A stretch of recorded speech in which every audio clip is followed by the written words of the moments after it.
My name is Ray. I'm a single mother who was abandoned by my husband 12 years ago. I've been raising my daughter Maple on my own for 12 years now. Guess what? Today my daughter is marrying someone special. That day 12 years ago was really tough. I had a daughter, got married, and after 17 years, my husband filed for divorce. Huh? Sorry, but I can't be with you anymore. Why? What do you mean? I just can't love you anymore. I can't explain why, but please, let's get a divorce. With those words, my husband Keith left the house with a big suitcase. I was in a state of shock, not knowing what was going on. My daughter Maple was also in shock, not understanding what had happened. Eventually, we lost touch with Keith, and I had no choice but to get a divorce. Hiroshi's parents had already passed away, and we had no mutual friends. I felt despair about what the past 17 years of marriage had been, but my daughter is about to enter her exam year, so I searched for a full-time job from my part-time job and worked hard to earn her college tuition. From Keith, 3 million yen was deposited as compensation, but there was no subsequent child support or anything like that. Then, 12 years passed. I still didn't know where Keith was. But that was okay. As long as my daughter could live happily. However, on the day of my daughter's wedding, I was called to her dressing room. There, my daughter was wearing an incredibly pure white beautiful dress. When did she grow up to be this beautiful? Thinking about that, I couldn't help but shed tears, and my daughter said she would read a surprise letter. Dear Mom. Thank you for raising me all this time. I'm sure I caused you a lot of trouble during my rebellious phase. Even though I couldn't say it, I was really happy that you always made me school lunches even when we fought. Thank you for always being my #1 supporter. I'm so grateful that words alone can't express it. I'm sure I'll become a mother in the future. I want to be a mother like you at such times. Thank you so much. Maple. I sobbed uncontrollably at my daughter's letter of gratitude.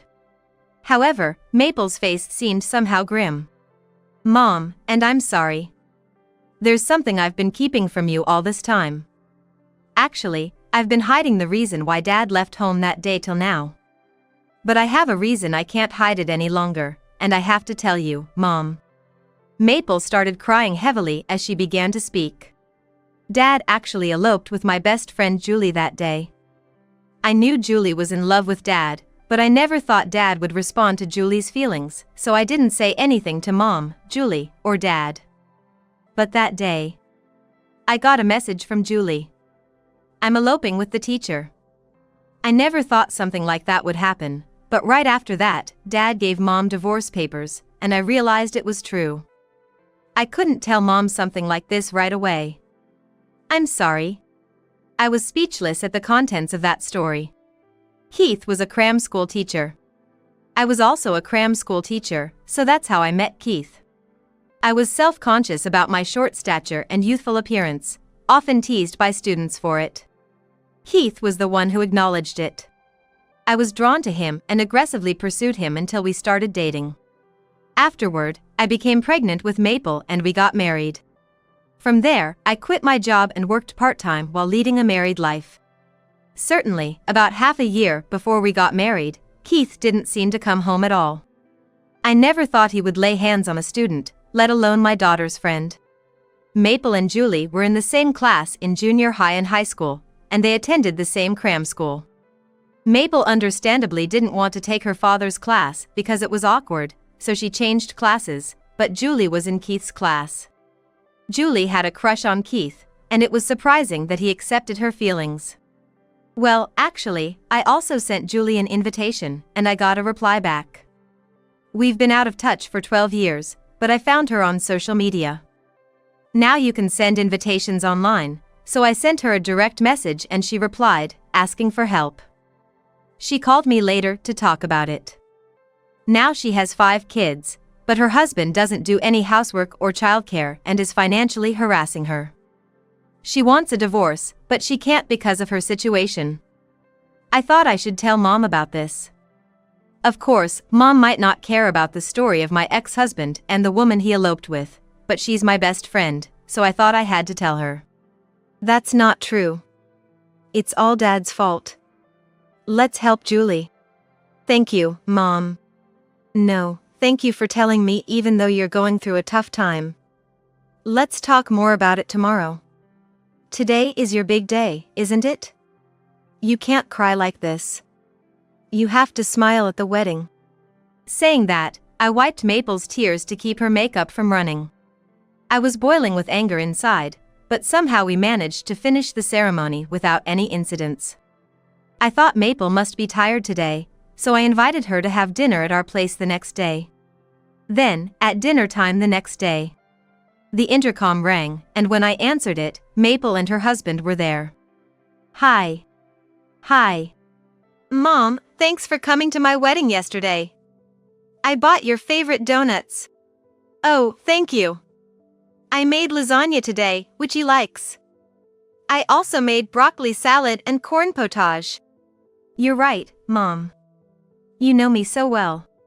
Of course I do. Sit down and eat. Bon appetit. The three of us ate our dinner in friendly conversation. Over after-dinner coffee, I got down to business. So, I'm sorry to bother you after the ceremony, but can you tell me about Dad? Yes, of course. Are you okay? Yeah, I have to tell you, remember Julie's story?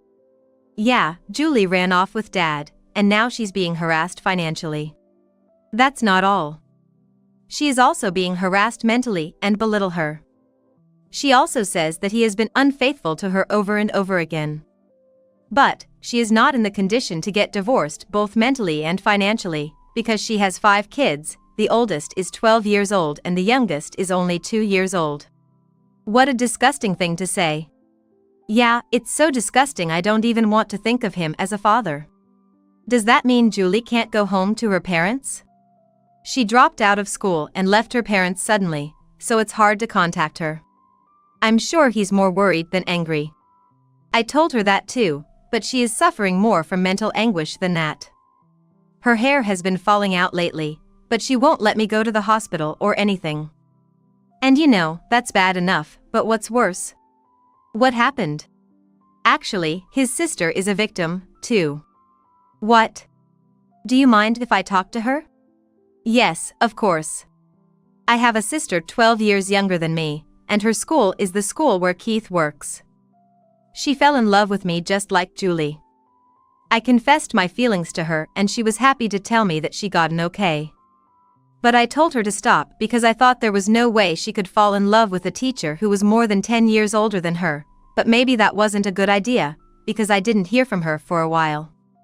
One day, she called me crying. She said I should have stopped like I said.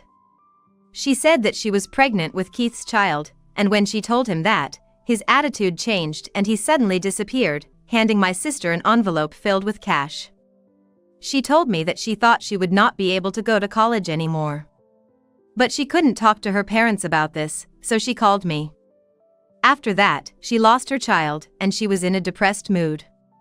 She finally quit the cram school. What? Yeah, it's the worst, right? When I asked my sister, it seems like there are several other girls in similar situations. Julie Chan mentioned it too. Over the past 12 years, including my sister, there seem to be about 5 girls who have been in romantic relationships. I think it's a period of time when Julie's kids are older and available.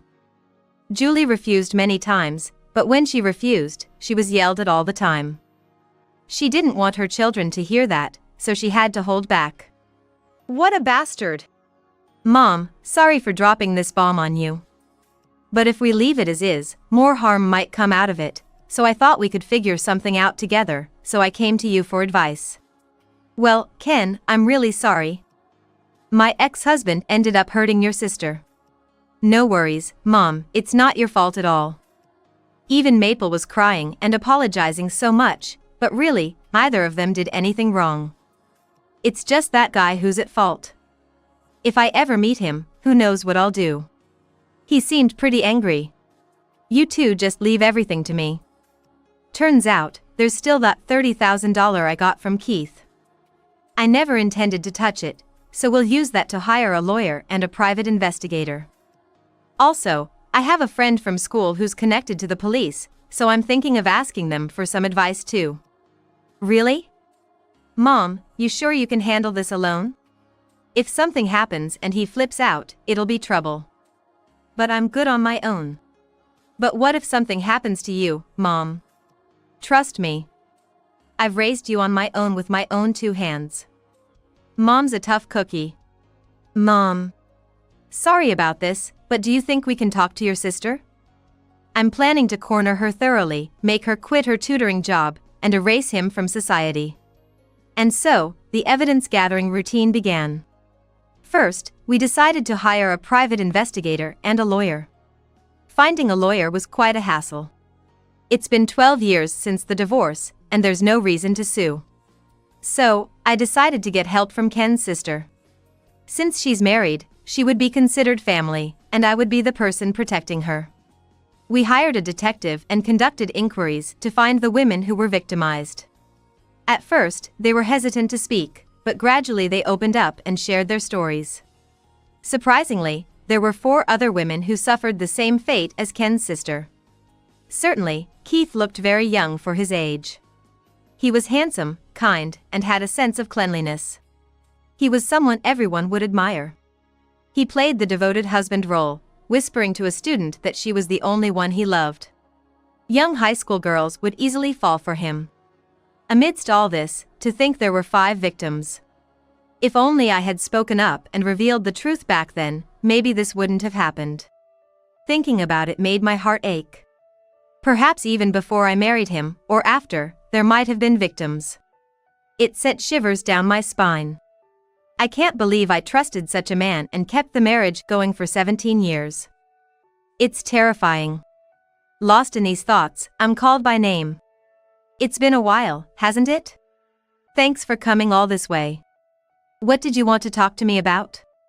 Actually, I feel really bad asking this because of your job, but it's all good. If there's anything I can do, just ask. Well, it's actually this. I showed a detective's report to my classmate, Mike, who is a detective himself. Mike is still an active police officer. That's why I wanted to know if any of the actions taken could be criminally liable. This is seriously a crime. Really? Is that so? First off, it's a no-go since it involves minors. That's how it is. So, they could get arrested? If we've got this much evidence, we might be able to issue a warrant. It all depends on whether the victims file a report. I won't know unless I ask the victims. But I'll ask them directly. Yeah, try that. But this guy, he's just the worst, makes me sick. He's my ex-husband, actually. Really? That's a dark past. Stop that, don't say things like that. After a light conversation, we parted ways. Now I have a pretty good idea of the evidence and what moves to make next. All that's left is to send this guy to hell.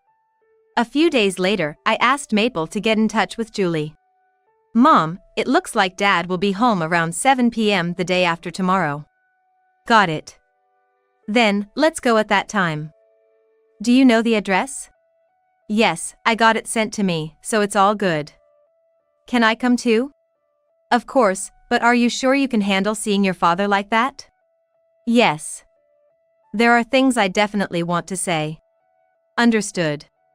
Then, at 7 p.m. 2 days later, I went to Keith's house with all the victims, Maple and Ken, and rang the doorbell.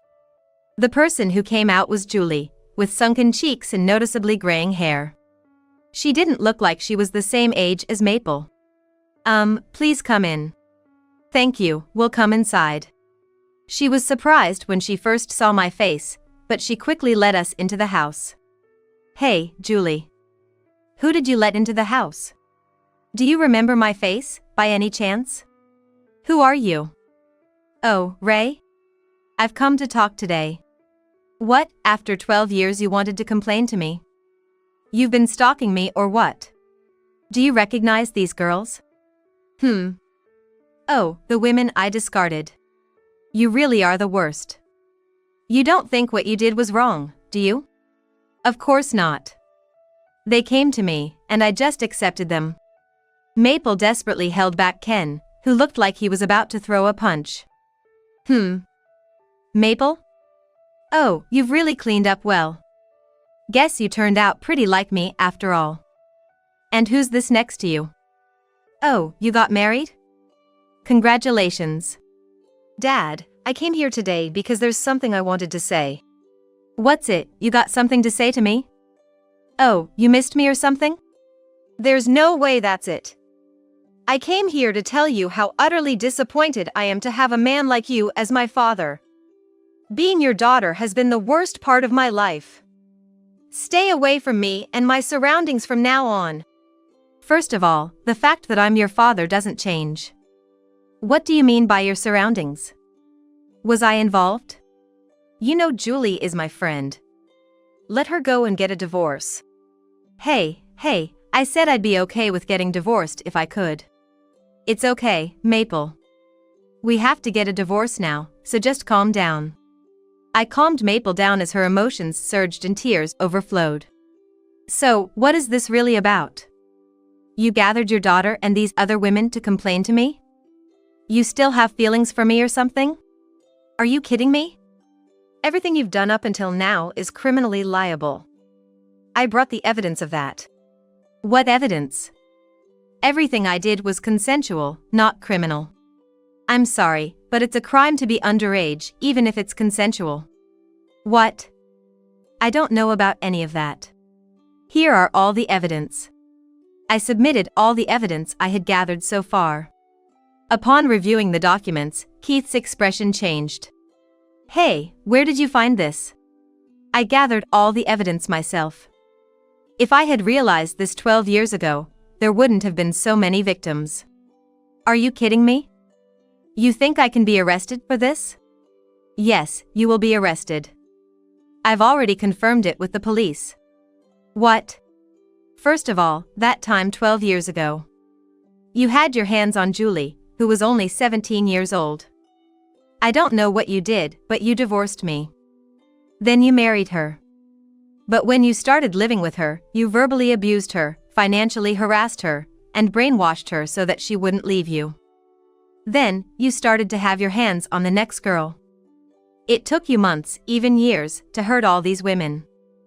I wondered how it didn't get out. And then I realized. I noticed that you always opened the door for a few years. You avoided hitting on the next year's girls right away, and only found the most obvious targets when the grade that they were in was gone. You used Julie to get her pregnant and make it even harder to get divorced. That's why I didn't know about it until 12 years later, and Maple had a hard time telling me. She didn't think her father and her best friend would elope. You're right. I always thought you were a somewhat cold and uninteresting woman. But I swore that now that I'm married to you, I'm not going to touch minors anymore, okay? Did you have your hands on a minor before you married me? I'm surprised you didn't look this far into it. If I had known, I wouldn't have married you.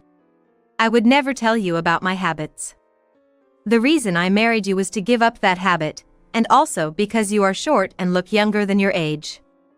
But as the years went by, I thought you were getting older and older, and my love for you gradually cooled. But I also found myself becoming more and more attracted to Maple. I knew it was not a good thing, so I divorced you at that time. That's why I eloped with Julie. You used to come over to our house a lot back then. I've had my eye on her ever since then. I liked her looks. But he didn't work out. After she had the baby, she got older and older, and she didn't look her age, so she didn't stay young at all. I had no choice but to go back to the old days to satisfy my heart. Do you realize the horrible things you're saying here right now? You really should get some counseling before you become a psycho-criminal. If you don't, you'll never get it back. That's really gross. I can't believe you looked at me like that. It's really refreshing to be able to say that right now. Speaking of which, how did they find out about this, Julie? Did you tell them? Oh, no, it's not Julie's fault. I contacted her because I wanted her to come to my wedding. You abused her until Ish became like this. I hope you go to hell. And also because my sister is a victim too. I will never forgive you. You did this to my sister. I only dated this girl for about 6 months. I had given you the pill and it was your fault for not taking it. And I'm the one who's in trouble for being light-mouthed, even though I paid for it properly. I'm glad I got rid of her early. You. Ken, hold it. He's going to hell now, and if you touch him, it's the end. I understand. I never thought the day would come when I would be found out like this. I never thought the day would come when my ex-wife would play detective with me. It's very exciting and fun. It's thrilling, really. But you know, I probably won't get caught. I hired a detective and gathered all this evidence, but what's the point? There are no police who will deal with a case like this. I don't have that much time on my hands. Besides, you know what? Can you sue me? I'm sorry to hear that, Ray. You seem to enjoy belittling women. Or is it that you can't maintain your own sense of reason unless you belittle them? Yeah, that must be it. You actually have no confidence in yourself at all. That's why you always surround yourself with younger women. You don't even have any friends. But I'm smarter and better at maneuvering than you. All of these girls here have filed police reports against you. What? At first, they didn't want to come forward because they felt ashamed of accepting money or were ashamed of their actions. But they listened to me and agreed to testify. All of them here resent you. That's impossible. I've properly educated these women. There's no way they'd betray me. I was just one step ahead. Well, anyway. The police aren't going to bother with something like this. That's too bad, but they're probably applying for a warrant right about now. What? I have a classmate who's an active duty detective. I got their help and showed them all this evidence to see if it constitutes a crime. And it seems like it does.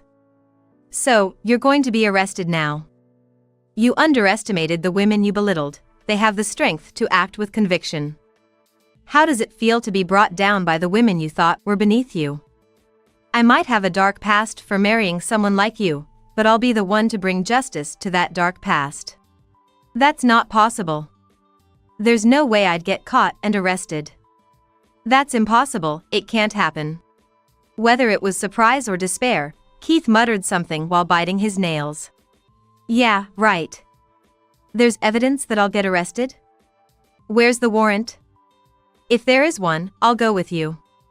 Is it here right now? Huh, is it?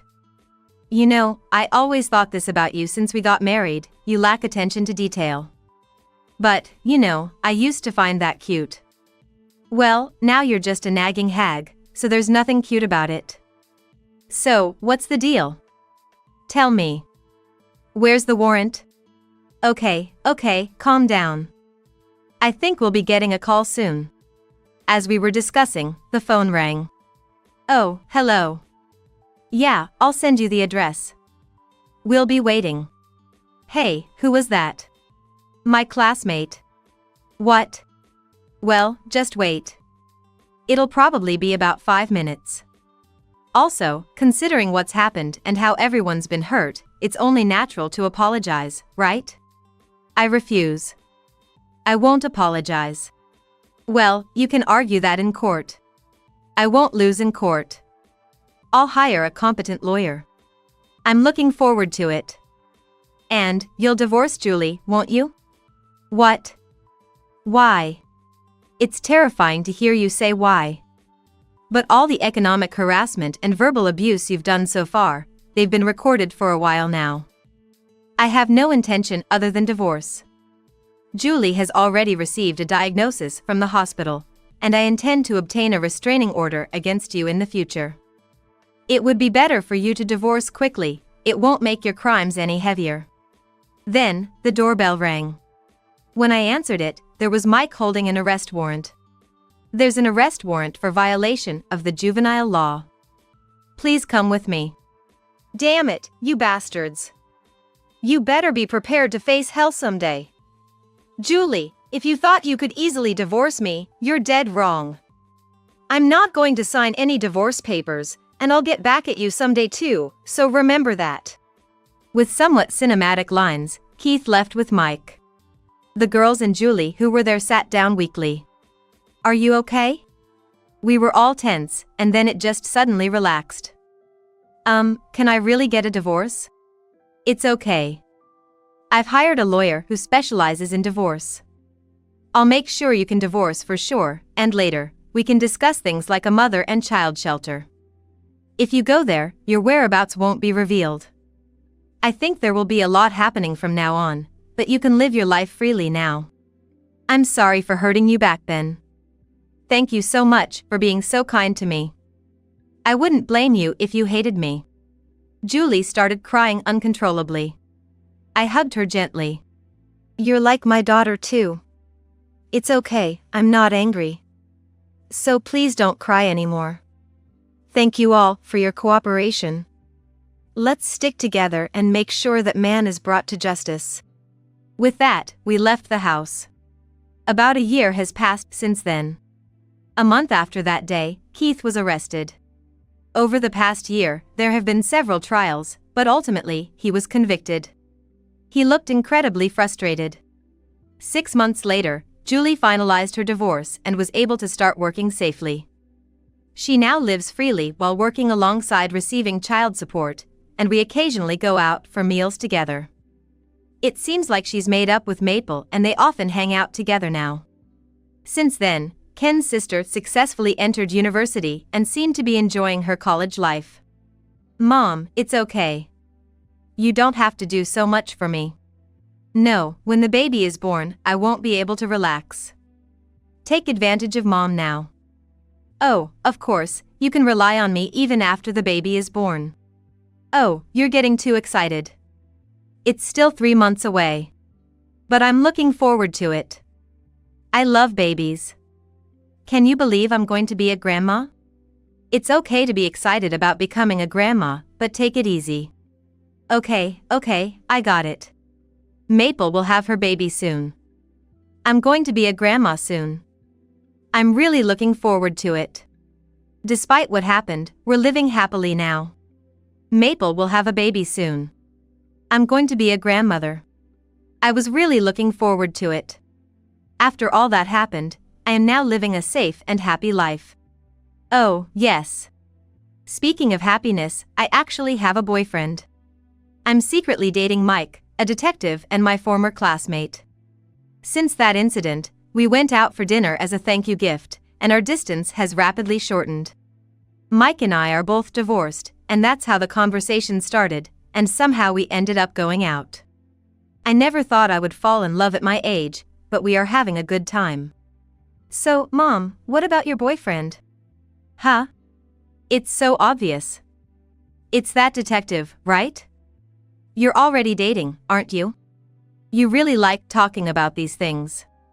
It's okay. I got married, so you're free to date or do whatever you want, right? Maple, thank you. It's okay. Mom is also a woman, and I don't want her life to end just because of that jerk. So, it's okay to get married, right? Married? It's tough being alone for a lifetime. Let me know when you're getting married. Stop it, it's embarrassing. I never thought about getting married again, but I felt like it might be okay with Mike. He accepts me despite everything with that man. So, my life has had its ups and downs, but I hope to continue living happily with my lovely daughter, the grandchild on the way, and my boyfriend. Where are you right now? Get back home quickly. There's a big problem at home. Huh? Who is this? I don't recognize the voice. I'm Catherine. It's been 3 years since I married my husband, and I've been a stay-at-home wife. My hobby is cooking, and I even have a chef's license. I occasionally use this certification to run cooking classes, which are pretty popular. My husband is friendly to everyone outside, but cold at home. We met through a mutual friend, dated for 2 years, and then got married. Our families and friends celebrated our union, and we had a memorable wedding. However, since our marriage, my husband's been distant and says hurtful things, which troubles me.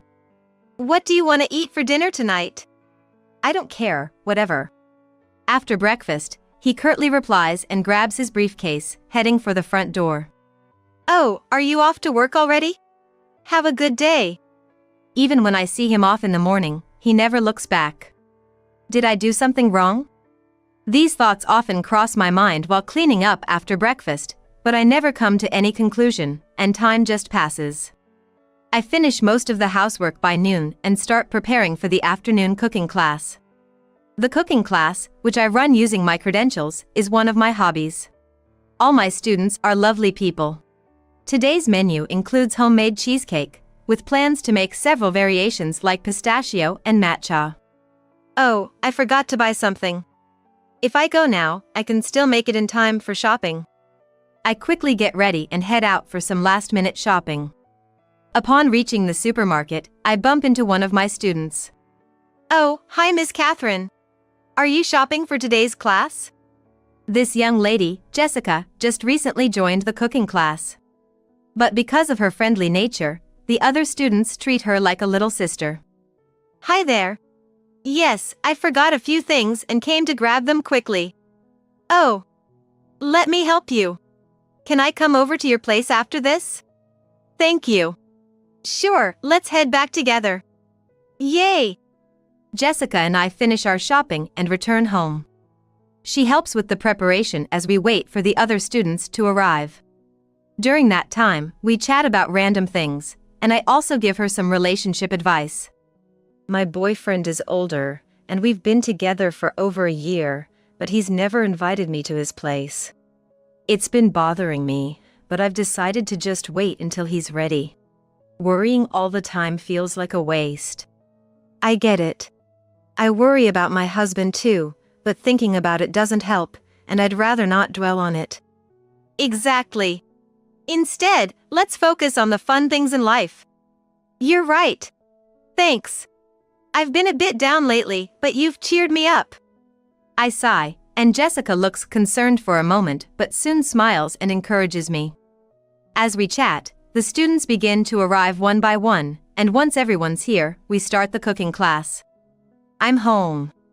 That evening, as I'm setting the dinner table, I notice my husband's return and greet him at the door.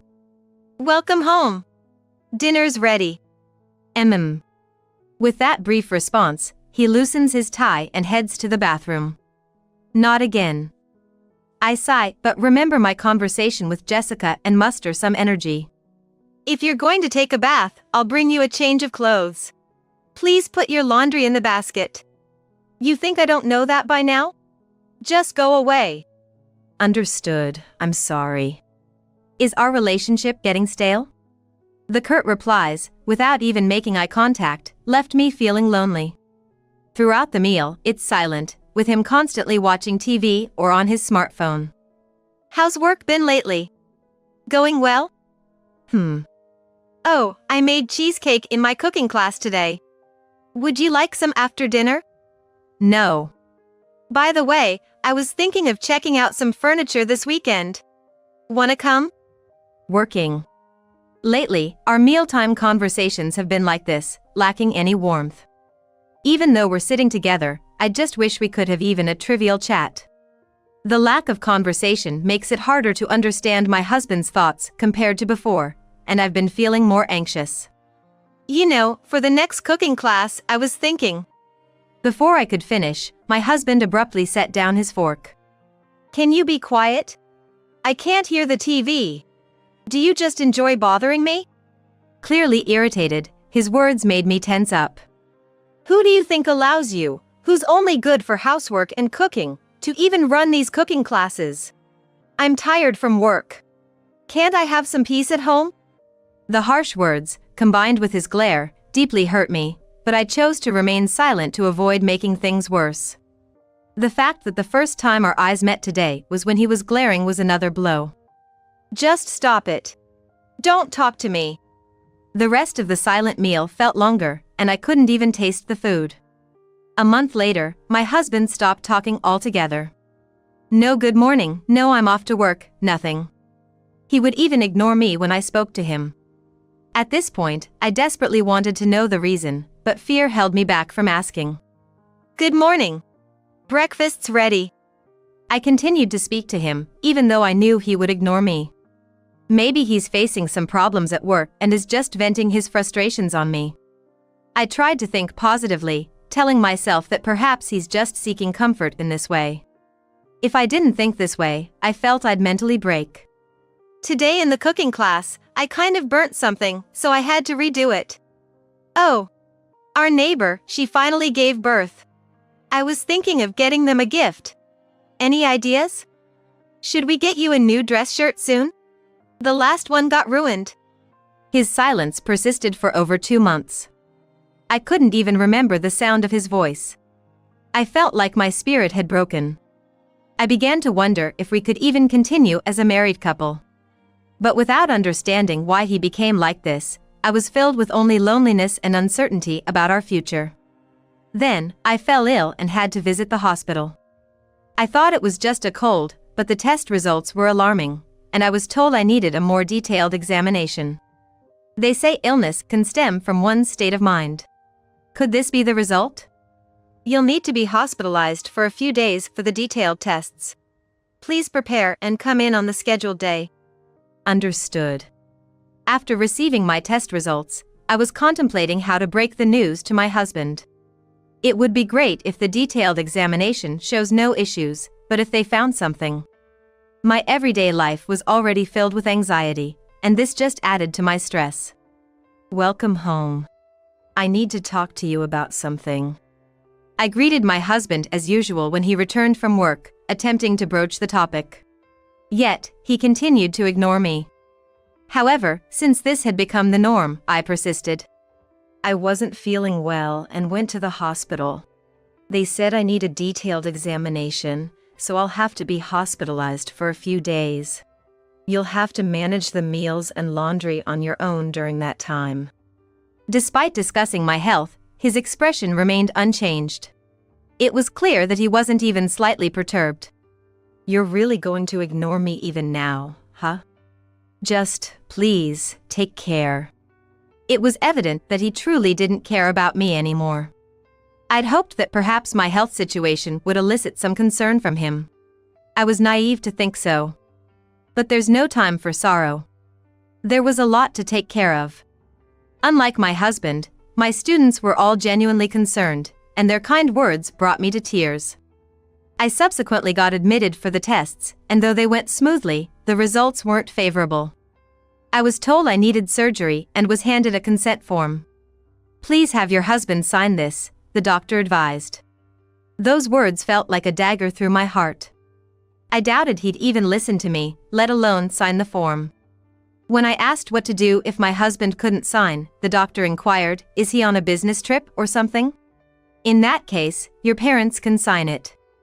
I decided that if my husband wouldn't sign, I'd ask my parents. When I returned home after a few days away, the house was a mess. Laundry and dishes were piled up. Even the trash from instant noodle cups was left out. I kind of expected this. Later, as usual, my husband returned home silently, took a seat, and began eating the meal I'd prepared. My heart raced with anxiety. Welcome home. I was discharged today. It must have been hard without me, I'm sorry.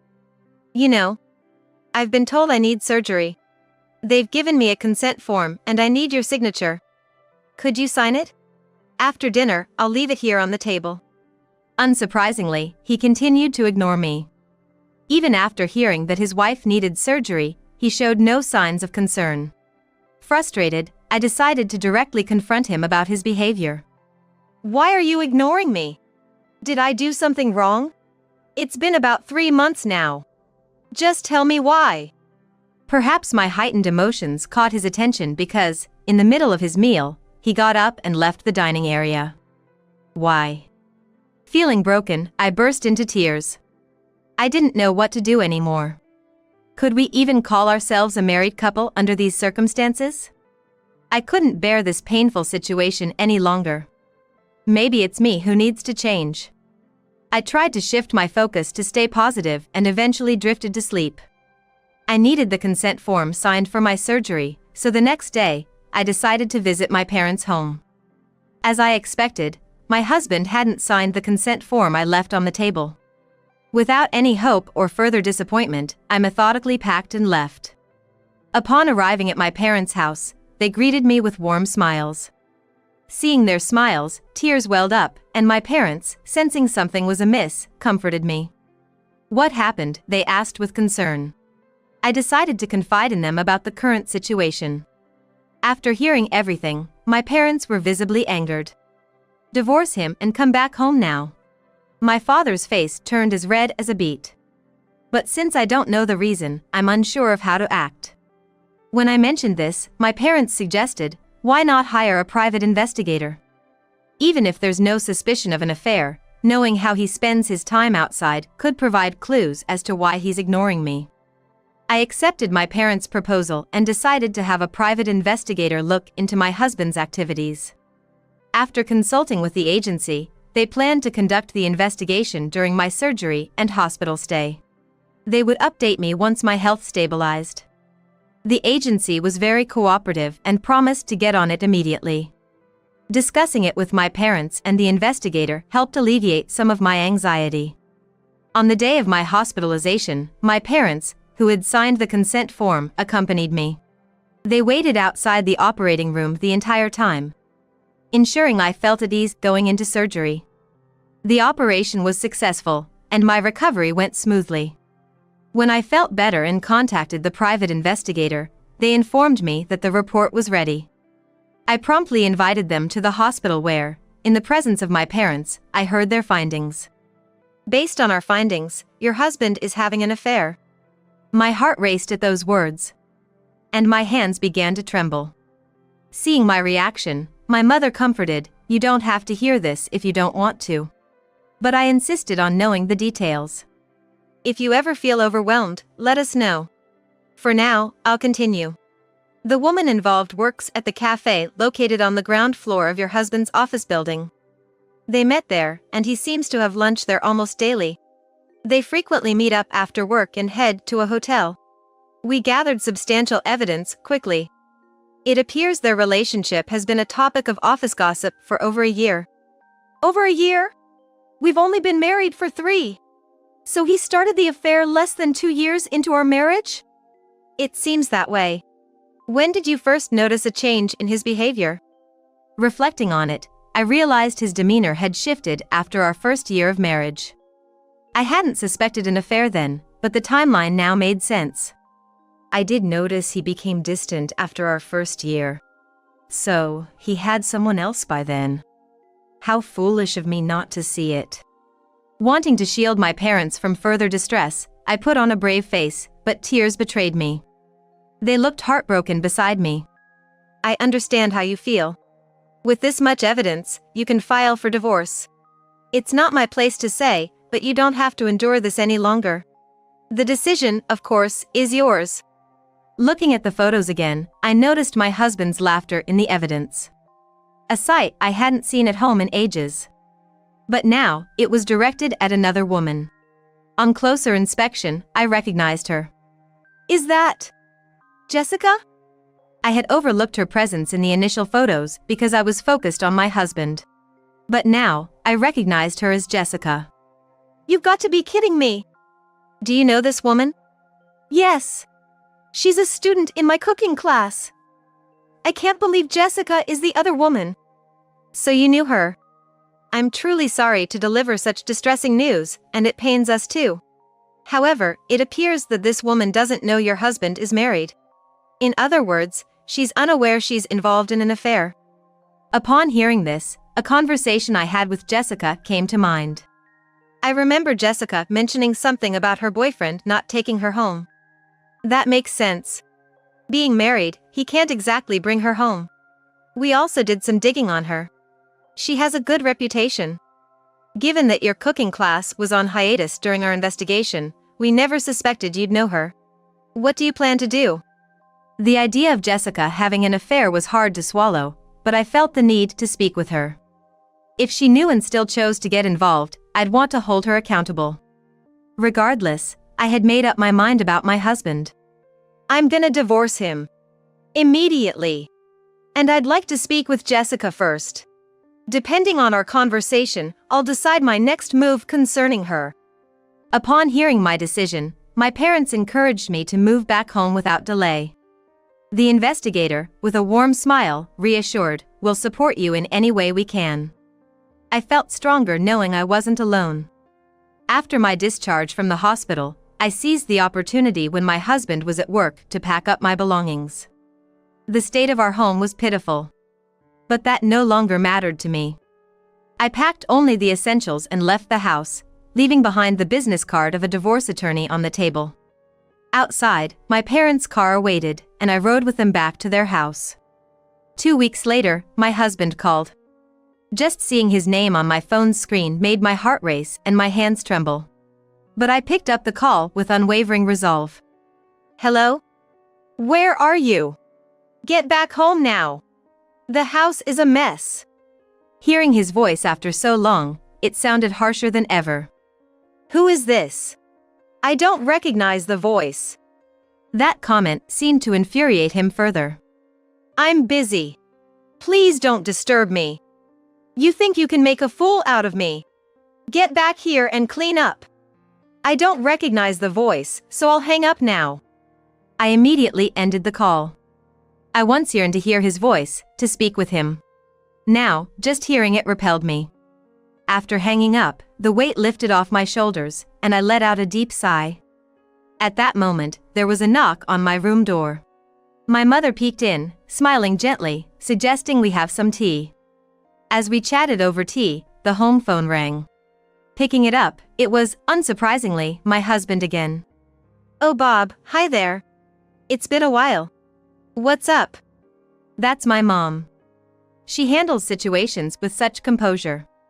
And there's my dad, looking furious like a storm brewing. "It's been a while. Is Catherine with you?" "Yes, she's here." As I expected. Actually, Catherine left with her belongings. She's adamant about getting a divorce. I want to talk things out, but discussing with Catherine is fruitless. "Could you please ask your daughter to come back?" "Yes, I'm aware of the divorce situation. Could you agree to it?" "What? What are you talking about? I don't want a divorce. And, for the record, Catherine's the one at fault here. She left without doing any housework. Don't you think she's failed as a housewife?" "I don't think so at all. But if you feel that way, isn't that reason enough to get a divorce?" If she just takes care of the house, I'd be willing to give her another chance." "You've really lost your morals, haven't you?" "Excuse me? From what I gather, you just want someone to do the chores, right? Why not hire a maid? Plus, not signing the surgery consent, not visiting during surgery or her stay at the hospital. What's your deal? Not supporting your wife during hard times makes you less of a man and more of a monster." "Well, I've been swamped with work." "That's not it, is it? You found it bothersome, right? And now, with the house in a mess since there's no one to clean, you're searching for Catherine? She's not your maid, you know. Get it together." "Hey, you piece of work, I'm surprised you even dared to call." "What? Letting my daughter marry you was the biggest mistake of my life. What do you think you're doing to someone's daughter? Agree to the divorce now. Don't you dare come near my daughter ever again. Got it?"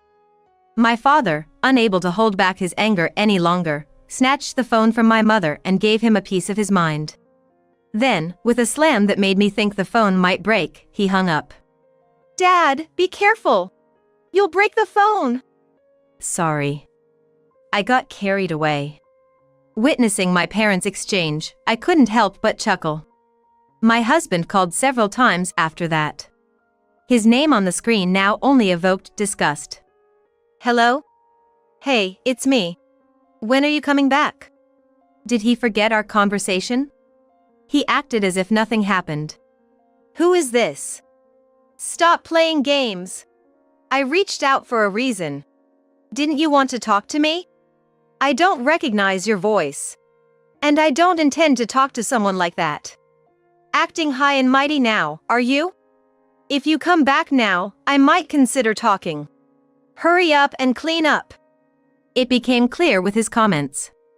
He surely looked down on me. More than a wife, he sees me as a maid. No, I'm fine without the conversation. Enough of your nonsense. How much more trouble do you plan on causing? If you keep this up, I'll really divorce you. Got it? You've always been dependent on me, so I doubt you can manage. I'm glad you're willing to consent to the divorce. I realized then that I could no longer harbor any affection for my husband. I wanted the divorce finalized soon. That's it, huh? You've finally lost it. You can't survive without me. Why on earth did I marry someone like this? I can't even remember what I saw in him. It would have been better if you'd kept your mouth shut. If that's all you can say, maybe you should just sew it shut, huh? Well, goodbye. I felt this would drag on for a while. Today, I was set to talk with Jessica. This matter is also essential. I prepared myself and headed to the meetup spot with Jessica. Mrs. Catherine. Upon seeing me, Jessica waved with a bright smile. I couldn't sense that Jessica knew about the situation. Sorry to keep you waiting. It's been a while. It has. I'm so happy to see you. How's your health? Are you okay? Since our last cooking class, concerned Jessica inquired about my well-being. Thank you. I'm much better. I will need regular doctor visits though. I'm glad you're better. But please take care. So, you mentioned wanting to talk about something. What's up? We decided to settle in a cafe and ordered drinks. Then, I broached the main topic. Jessica, you told me about your boyfriend before. Is his name by any chance Bob? Upon hearing this, Jessica looked shocked. Yes. How did you know Bob? Jessica's eyes widened in surprise. Well, he's my husband. When I said that, Jessica seemed frozen in place. There was a palpable tension in the air, and I noticed Jessica's hand, holding her drink, trembling slightly. What? Bob? Your husband? Bob is... Jessica seemed utterly taken aback. From her reaction, it was clear she hadn't known. I guess you really didn't know. I only found out recently that my husband was cheating on me. Hearing the word cheating, Jessica's face started to pale. Cheating? You're saying I was involved in an affair? But maybe it's just someone with the same name. I swiftly placed a photo in front of Jessica. She picked it up with apprehension and, upon seeing it, started to cry. I was deceived. This is awful. I'm so sorry. I had no idea. I didn't feel any anger towards Jessica as she sobbed uncontrollably. Rather, my rage towards my husband was bubbling up, ready to explode. It's okay, Jessica. It's not your fault, and I don't blame you. I didn't want to hurt you, but I thought we needed clarity. I'm so sorry. I tried to comfort the sobbing Jessica. I knew revealing this would hurt her. But had she known and been defiant, I would have been angered. I'm thinking of getting a divorce. What about you? I'm breaking up with him. Everything's clear now. I'm so sorry for what you've been through. Even though I didn't know, I can't imagine how hard it was for you. Watching Jessica apologize through her tears, my own eyes welled up. After a while, Jessica calmed down, and we discussed our next steps. I planned to proceed with the divorce. I'm definitely ending it with Bob. I'm just so mad. I know it might seem strange for me to offer, but I can provide lots of evidence of his infidelity. Let's make him pay for this. Seeing Jessica, also a victim, willing to help, made me somewhat envious of her resilience. I placed my drink on the table and extended my hand towards Jessica. Thank you. Let's do this. Yes. Jessica grasped the hand I offered, and we shared a firm handshake. The next day, I decided to visit a lawyer's office. If Bob didn't agree to the divorce, we might have to go to mediation. Wanting to be proactive, I took all the evidence, including what I got from Jessica, to the attorney. After consultation, they said the evidence was sufficient and suggested sending a formal notice and moving forward with the divorce. I agreed. 3 days later, Bob called as usual. Until then, I'd been ignoring his calls, but I picked up this time. Hello? finally. You've been ignoring me. I told you I don't want a divorce. You have to come back. The house is a mess, and we're getting complaints from the neighbors. It's all your fault. Get back here now." From his tone, it seemed he hadn't received the notice yet. Well, it was probably too soon for that. I responded while mulling this over. "I said I want a divorce. After all this silence, don't expect me to jump at your every whim. Plus, there's more you're not aware of." As I said this, I sensed Bob's unease. "What the hell are you talking about? I've done nothing wrong." "Oh, Bob? Long time no see." While Bob was rambling, I handed the phone to Jessica. As it happened, we were having coffee at that moment, and she had decided to take the call. "What? Jessica?" Bob's shock was evident even over the phone. "Yeah, it's Jessica. I'm currently having coffee with your wife." What are you talking about, Jessica?" "It's pathetic. Everything's out in the open, including the fact that you deceived me. And after hearing from your wife about how you've been neglecting her, especially when she was sick, I think you're just the worst. The fact that I even spent a second with someone like you makes me sick. Stay away from me. Don't you ever contact me again. Go to hell, you jerk." Jessica's demeanor was something I'd never seen before, her tone and way of speaking so unlike her usual self. "She's kinda scary when she's angry," I thought to myself with an oddly detached sense of amusement. "Hey! What's up with you, Jessica? You're not your usual self. Come on, be your upbeat and positive self like always." "Shut up, loser. By now." Saying that, Jessica's face reverted back to her usual cheerful and cute self as she handed back my phone. "Here you go." What a refreshing face she had. It even made me feel a bit lighter. "You get it now, right? I think you'll be hearing from the lawyer soon." Saying that, my husband, unable to hide his panic, had a quivering voice. "A lawyer? No, you got it wrong, Catherine. Jessica was just a fling. You know how they say cheating is a mark of a man's prowess? I was just trying that out. I mean, of course, you're my number one, Catherine. And look, I wasn't ignoring you. Yeah, my hearing's been bad lately, and sometimes I can't hear properly. So, that's why I might not have heard about the doctor's appointment and stuff. I just broke up with Jessica, and you're the only one for me."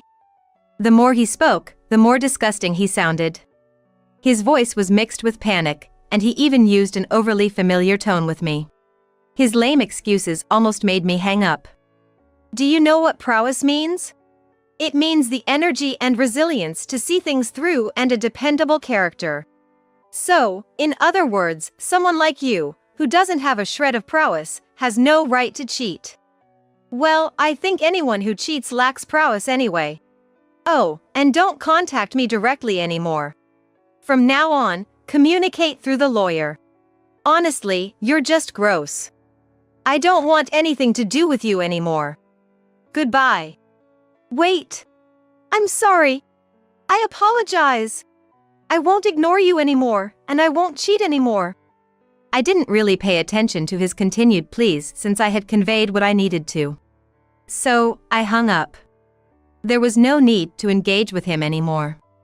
Looking over at Jessica, she was laughing out loud. "That felt good, didn't it?" "Yes.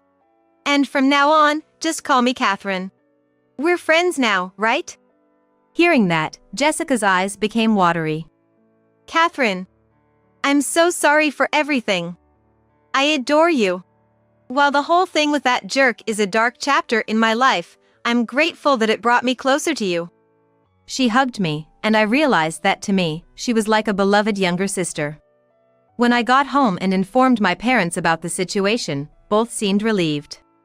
I apologized for causing them concern, but they told me it's natural to worry about family. Afterward, when the formal notice from the lawyer reached my husband, he had no choice but to reluctantly agree to the divorce. He couldn't argue since we had so much evidence against him, and he agreed to pay the settlement. When the lawyer visited his place, it was so filthy and stank that they decided to discuss matters outside. Some nosy neighbors overheard their conversation. And since one of them was notorious for spreading gossip, soon the whole neighborhood knew. My ex-husband, finding it unbearable to stay, moved back with his parents. Later, I learned from his parents, who called to apologize, that he had quit his job and was now living as a recluse. As for me, after finalizing the divorce, I resumed my cooking classes and am enjoying it. Jessica quit her job at the cafe she was working at and is planning to open her own place. It's been her dream for years, and she's considering having me work with her. Looking back, I wonder why I put up with that kind of life. If I had known how freeing and happy life would be after divorce, I probably would have left him sooner. I spend most of my days laughing with my parents, and life is blissfully joyful. My parents are living in this house, so you need to go back to your parents' place. What? I was taken aback by my husband's sudden words. Yet, my husband seemed to think he was making perfect sense. What now? You got complaints? Don't argue with what I'm saying. I'm totally okay with divorcing you, you know, he began to assert. Lately, he'd been cold to me, and I had my own grievances. I had been considering divorce as well, but I didn't think being kicked out of the house was fair. I mean, I'm the only one paying the $1,800 for the living expenses. I wonder if he even remembers that. As I stared at him in disbelief, he lost his patience and snapped, "Get out of this house already. If you're here, my parents won't feel comfortable coming." I truly didn't understand why I had to leave, but I said, "All right. I'll take everything I bought with me." Once I agreed, my husband, contented, said, "Get on with it then," and left. I immediately called a resale shop. My name is Emily. I currently live with my husband, Robert, who's 5 years my senior. Robert and I met when mutual friends introduced us, and we unexpectedly bumped into each other while hanging out with them. It naturally led to us spending a day off together. You know, I'm actually thinking of becoming a voice actor. I'm studying for it now. Listening to Robert, I thought his deep voice was indeed impressive. I've always had a soft spot for soothing voices, and I felt drawn to his. He probably sensed my interest. Soon, Robert and I exchanged contact information, suggesting we should hang out alone. With my agreement, before we knew it, we started dating. Neither of us explicitly said we should date, but we found ourselves in a relationship. Being young at the time, I thought this must be what adult romance feels like. I'd just graduated from college and started working, so maybe I was taken by the idea of dating someone who seemed so mature compared to me. Seeing this, my best friend, Ashley, expressed concern, "Are you sure about dating someone 5 years older?" I confidently replied, "It's fine. Age gap relationships aren't that uncommon nowadays. I really like Robert, and he feels the same about me. There's nothing to worry about." Seeing my conviction, even initially concerned Ashley said, "Well, if you say so, Emily." Robert and I continued dating for about 3 years, and he eventually brought up marriage. Honestly, I'd mentioned him to my parents and the fact that he was 5 years older, so they were eager to meet him. Given this pressure, I often found myself wondering when he'd propose. He proposed to me during one of his usual visits to my apartment where we'd just hang out and relax. Normally, I'd expect a proposal to happen in a more romantic setting, but this casual approach felt very much like Robert. I didn't mind it. In response to Robert's proposal, I said, "Sure. Let's get married." So, perhaps we were both a bit nonchalant about it. After that, we went to visit each other's parents, but to be honest, I didn't really get along with Robert's folks.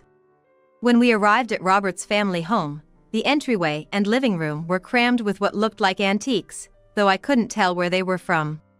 But from what I could see, they all seemed to be replicas or imitation pieces. However, as we were ushered into the living room and met Robert's parents, both were dressed in high-end branded clothing and decked out in gaudy jewelry as they greeted me. It felt like I was meeting a stereotypical nouveau riche couple. No matter how I looked at it, our tastes and values seemed too different for us to get along. Robert's mother even looked at me and remarked, "You look so average, don't you?" comparing her appearance to mine, which was quite rude. I was taken aback that the parents of the man I was thinking of marrying could be like this. But in the end, it's Robert and I who are getting married. If I don't get along with my future in-laws, then I don't really have to interact with them much. So, I decided not to let it bother me too much. After Robert and I got married and moved into our condo to start our life together, after a while, Robert came to me looking a bit anxious. "Hey, who was that woman in the blue dress among your guests at the wedding?" "Which woman in a blue dress?" There were several of my guests who wore blue dresses, so just based on that information, I couldn't figure out who he was talking about. "You know, the one who gave a speech as your best friend." "Do you mean Ashley?" "Yes, she was wearing a blue dress." Upon hearing this, Robert muttered, "So it was Ashley. What's wrong with Ashley?" When I asked, he seemed visibly flustered. "Oh, it's nothing major. The other day, when I was headed to work, I thought I saw someone who looked like her. That's when I remembered she had given a speech as your best friend at the wedding." I was puzzled at his sudden interest in Ashley and why he was so flustered. But he just chuckled and said, "It's nothing, really," and retreated to his room before I could ask anything further. A little while later, I got a call from my best friend Ashley with some news. "Listen, Emily. My boyfriend's coming back to the US next year." Actually, Ashley had been dating her boyfriend since high school. They'd known each other since elementary school, but he had moved away in middle school, and since then, they had been writing letters to each other. By the time they got to high school, they were reunited, and that's when he confessed to her. I always felt content listening to Ashley's bittersweet love stories. I always enjoyed hearing about her love adventures. And her boyfriend, after working for a few years at his company, got transferred to an international branch and had been away from the US for some time. Despite the distance, their communication never faltered, and they remained a close-knit couple. "Do you think he might propose once he's back and then you guys will get married?" "Oh, Emily, you're always so quick to jump to conclusions. Just make sure to invite me to the wedding. I promise I'll give a heartwarming speech." "Of course. After that touching speech you gave at your wedding, I'll definitely need you to do the same for mine. Don't set the bar too high."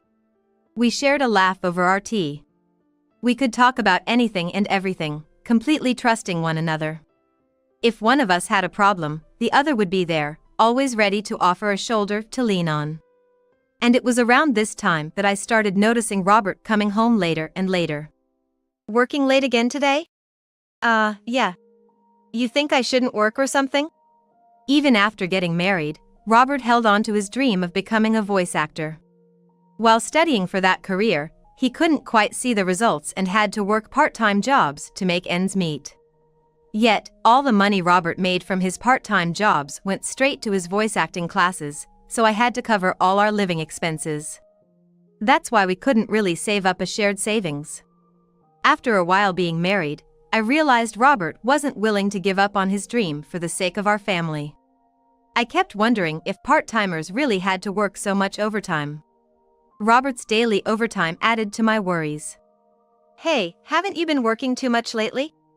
They shouldn't be making you do so much overtime, even if it's just a part-time job."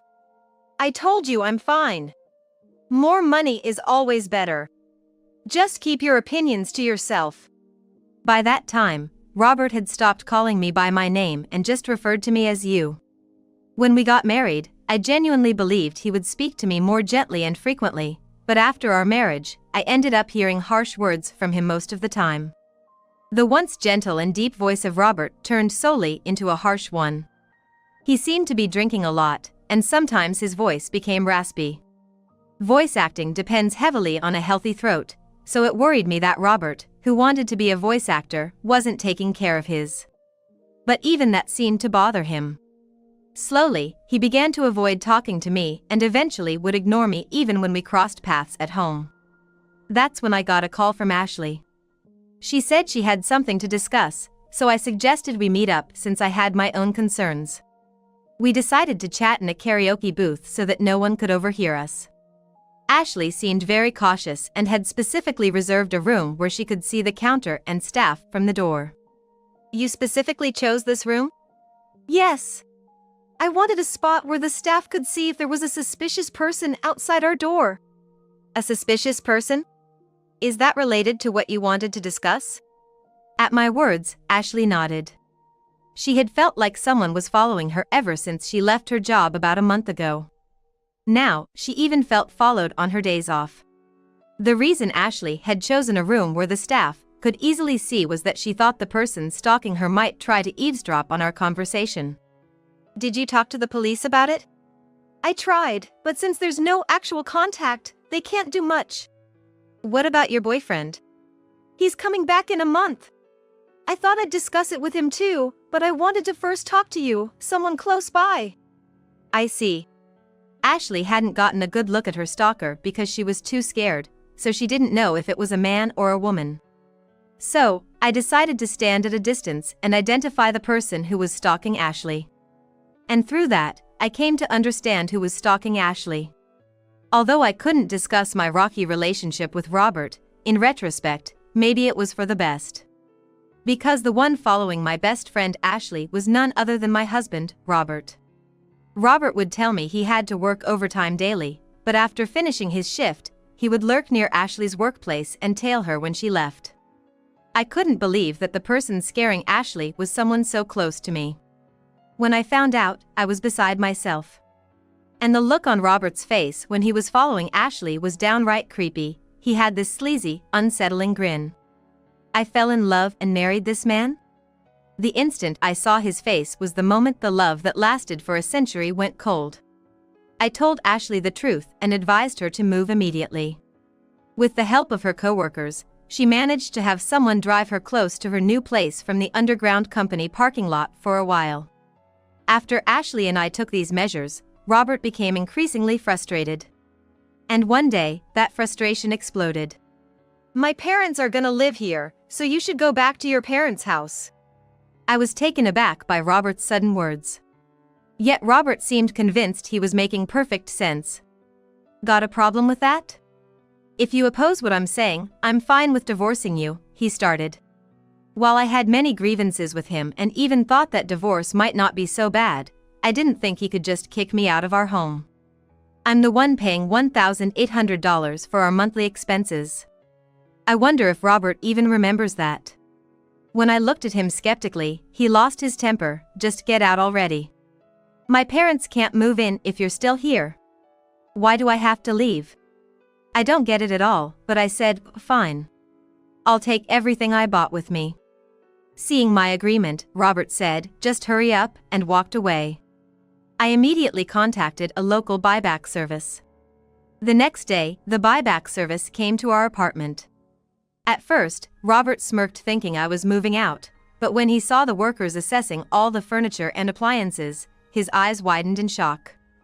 After they had finished evaluating everything except what was in Robert's room, a staff member handed me a quote saying, the total value is $22,000. I promptly signed, saying, all right, sell it all. Robert, coming back to his senses, grabbed my arm, wait. Why are you selling everything? My parents are gonna live here. How can they with no furniture? I shook off his grip. What are you talking about? When we got married, you said you were broke because you were paying for your acting classes. You begged me to handle the rent, furniture, and living expenses. I never imagined you were that broke. I felt deceived. Remember the $1,800 monthly expenses I've been covering? From now on, you'll pay that. And with your parents moving in, I bet it'll be even more. Robert went pale. But he quickly tried to regain his composure. Thought you could talk about money and I'd cancel the divorce? Who do you think you are? I've already gotten close to a rich lady. Close? And then I remembered Robert following Ashley recently. If what he considers close was his stalker behavior, then Robert's seriously deluded. Ashley definitely comes from a wealthy family. Her grandfather was a businessman, and now her father has taken over. Ashley truly is the perfect heiress. But she doesn't flaunt it. She spends just like me and our friends, and no one judged her based on her family's wealth. However, Robert seemed to have learned about my best friend Ashley's wealthy background and decided she'd be a better match. Could he possibly think that if two people are the same age, the wealthier one is better? That infuriates me. But Ashley would never marry Robert. Ashley's boyfriend, whom she's been dating since high school, is coming back to the States soon. They'll likely get married. She mentioned feeling really creeped out because someone was stalking her every day, I remarked. Upon hearing he wasn't close with Ashley and that she found him creepy, Robert was floored. I always escorted Ashley home. You're lucky you weren't reported to the cops, I shot back. But I didn't know about any boyfriend. He's been abroad? She'd choose me over some unknown guy. They've been pen pals since elementary school and apparently talk almost daily. And unlike you, who's only been working part-time jobs, her boyfriend is a successful man recognized even by her father. Robert looked utterly defeated as I spoke. When the buyback workers had taken all the furniture and appliances, he seemed to recover somewhat. Guess you are all I have. You'll support my dream of becoming a voice actor forever, right? He asked, striking a pose. I gave him a cold look and said, excuse me? I've already been to the divorce lawyer's office and started the process. Let's communicate through our attorneys from now on. Robert, perhaps thinking I still had feelings for him, clung to my waist. Don't say things like that. Haven't we been getting along all this time? Getting along? When? Ever since you found out my best friend Ashley is a wealthy heiress, you've been cold to me and started hanging around her. Right after I married you, I realized it was a mistake. Robert started crying like a little boy. Even though he's 5 years older than me, seeing him cry like a child only made my already dwindling affection for him drop even further. At this point, I can't stand being in the same room with him. Just cut it out. Oh, by the way, I told your uncle who's letting us rent this apartment about our divorce. My uncle? You know he's strict, right? Well, I've been paying all the rent and living expenses until now, so when I told him you might not be able to afford it if I leave, he said he'd make you work for him. That means I won't be able to continue my voice acting studies. You hardly ever practice anyways. Maybe it's time to face reality. Anyway, if you come near Ashley again, I'll report you to the police immediately. Goodbye. I left the house, determined to never look back. I plan to return to my parents' house for now, but I'm thinking of moving closer to my job if I find a good place. As for Robert, it seems his uncle kept his word and made Robert work at his company. Soon after, Robert's parents, who had been planning to leech off their son after he married the wealthy heiress, also moved into the apartment. They too were taken to work at the uncle's company. Seems like the whole family had a habit of taking advantage of others.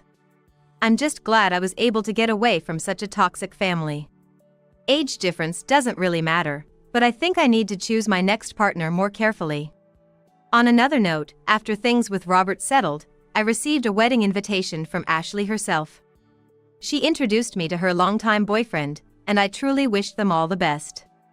My first marriage didn't work out, but I hope Ashley's marriage will last for many years to come.